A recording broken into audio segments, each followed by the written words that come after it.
Why is strengthening the CQ pillar important for future thoughtful leaders? Well, it's hard for me to imagine you could be a thoughtful leader if cultural intelligence wasn't somehow a part of the skill set that you were developing. Leadership today is a multicultural dynamic. And so it really requires a more sophisticated approach to leading across things rather than just assuming that there's an easy way to get at it. Another way that CQ becomes an important pillar for thoughtful leaders is stress really tests our leadership. We can get by without a whole lot of thoughtfulness when things are going well, but when all of a sudden there's a lot of time pressure and there's demands, misunderstanding, unexpected circumstances, that's where cultural intelligence really begins to make a difference.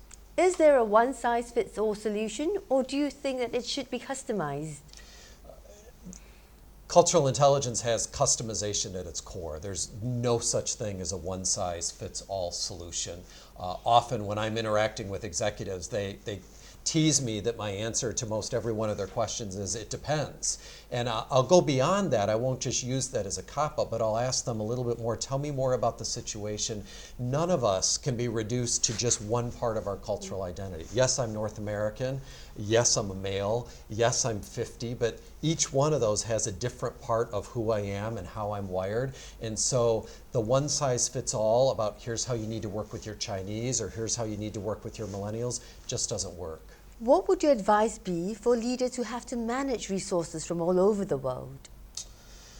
So if you're managing resources around the world as an executive, you have to first begin with developing your own cultural intelligence. You as a leader have to demonstrate that you're soliciting feedback on your skill set for working with people from different backgrounds. That might include taking the CQ 360 assessment, finding ways to get people's insights.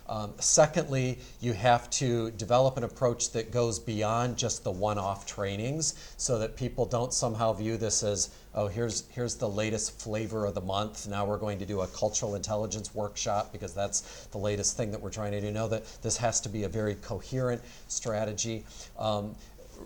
Closely related to that would be to actually develop a whole strategic plan around it. How is this actually a part of what you're trying to do in terms of your resource development? And then the final thing I would say is look for ways that you as a leader can build it into your messaging regularly.